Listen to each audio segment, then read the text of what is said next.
Assalamualaikum warahmatullahi wabarakatuh. Perkenalkan saya Muhammad Hazim Putra Pratama dari Prodi Teknik Elektro dengan NIM 53114220007. Pada video kali ini saya akan membahas tentang bahaya kasus penipuan lewat link. Akhir-akhir ini banyak sekali terjadi kasus penipuan lewat link, di mana hal ini terjadi dikarenakan banyak sekali aktivitas manusia yang sekarang dilakukan secara online. Contohnya saja seperti berbelanja, kemudian kedua belajar, yang kemudian yang ketiga yang paling sering yaitu transfer bank.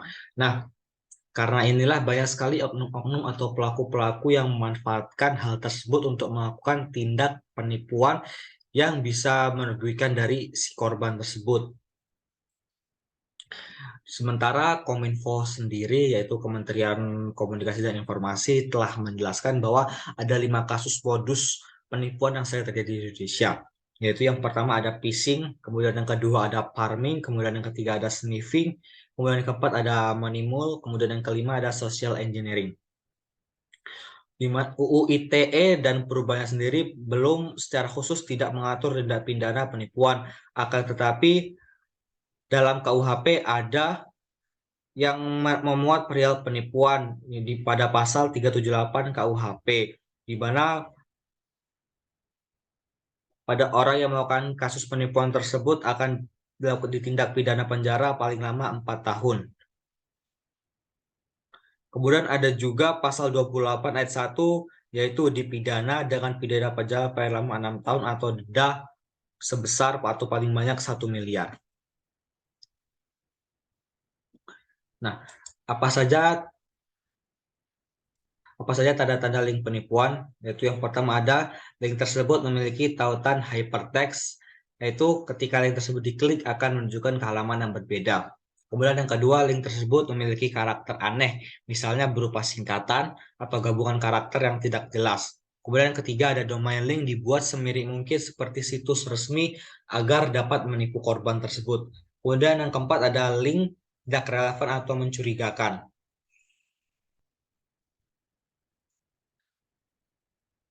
Ini adalah salah satu kasus penipuan lewat link yang akhir-akhir ini sering terjadi, di mana pelaku berpura-pura menjadi seorang penjadi ekspedisi dalam mengirim file berekstensi APK. Jika kita tidak teliti dan hanya mulai judul file, kita akan tertipu untuk mengeklik dan mengunduh file tersebut. Dan kemudian dalam kasus ini, korban yang sudah mengunduh file tersebut tanpa sepengetahuan korban, saldo rekening dari si korban telah berkurang atau hilang. Jadi file APK yang dikirimkan oleh pelaku ini merupakan exploit yang berjalan di latar belakang untuk mendapatkan data dari si korban. Misalkan pelaku melihat user ID dan password aplikasi bank yang dimiliki korban tersebut. Dan dalam dunia hacking ini disebut dengan sniffing. Dan kemudian si korban dalam beberapa jam kemudian akan muncul notifikasi SMS bahwa saldo keluar atau habis. Dan ada juga beberapa korban yang keesokan harinya baru mendapatkan notifikasi tersebut. Nah, kemungkinan besar ini semacam malware RAT atau Remote Administrator Tool, di mana cara kerjanya adalah dengan mengontrol ponsel korban dari jarak jauh dan mengontrolnya di belakang layar. Jadi, ketika link diklik, aplikasi RAT sudah terunduh ke ponsel korban tanpa sepengetahuan si korban tersebut secara otomatis. Dan si pelaku bisa mengontrol HP korban dari jauh, dari belakang layar, tanpa sepengetahuan si pemilik HP.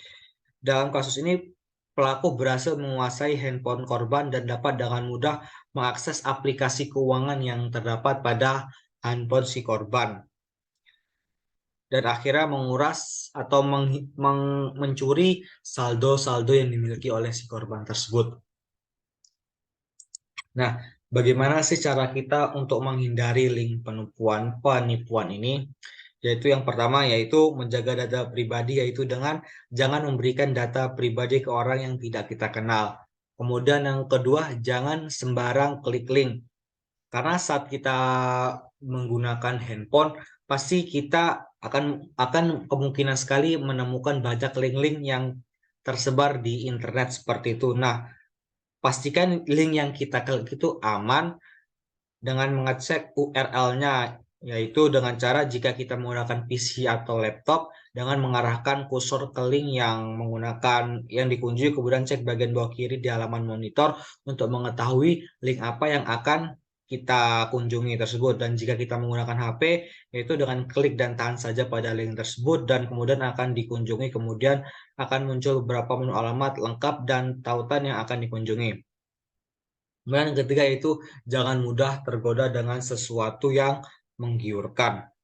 Jika mendapatkan pesan dari nomor yang tidak dikenal dan memberikan informasi kalau kita memenangkan hadiah dan sedangkan kita tidak ada mengikuti sebuah perlombaan tersebut, maka jangan percaya dengan pesan tersebut dan biarkan saja. Kemudian yang keempat yaitu meningkatkan keamanan data, yaitu salah satu cara paling efektif untuk melindungi data Anda dari serangan phishing internet adalah dengan mengaktifkan autentikasi dua faktor atau 2FA untuk akun terdaftar di internet Anda. Kemudian yang kelima yaitu hati-hati ketika mengunduh aplikasi.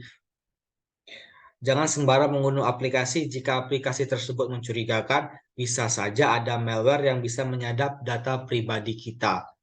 Dan biasanya sebelum kita mengunduh aplikasi, biasanya jika aplikasi tersebut tidak aman, akan ada muncul notifikasi bahwa aplikasi tersebut tidak disarankan untuk diunduh atau di-download.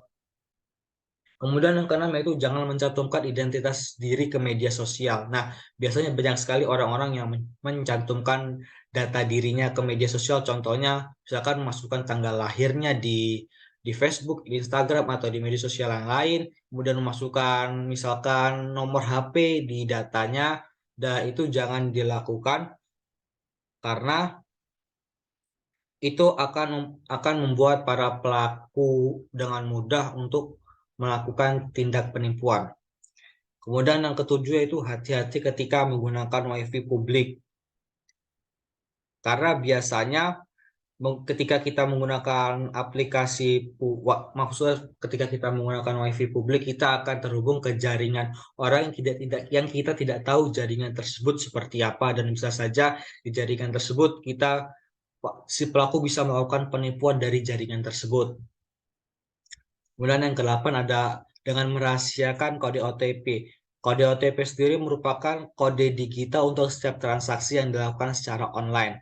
Dan kode OTP ini biasanya dikirimkan melalui SMS atau email misalkan dari bank atau dari aplikasi atau operator yang bersangkutan. Dan kode OTP ini bersifat rahasia, jadi jangan sebarkan kode OTP ini mau ke keluarga, ke teman, ke siapapun itu, jadi tetap rahasiakan kode OTP. Nah, oleh karena itu zaman sekarang semakin canggih dan berkembang, kita harus berhati-hati dalam menggunakan media sosial. Kita harus bijak dalam menggunakan media sosial agar kita tidak terkena tindak penipuan yang sering terjadi akhir-akhir ini. Dan jika kita mendapatkan pesan dari orang yang kita tidak kenal, lebih baik dibiarkan saja, karena mungkin orang tersebut akan melakukan tindak penipuan kepada kita. Mungkin sekian saja penjelasan singkat dari saya, kurang lebihnya mohon maaf. Saya akhiri. Wassalamualaikum warahmatullahi wabarakatuh.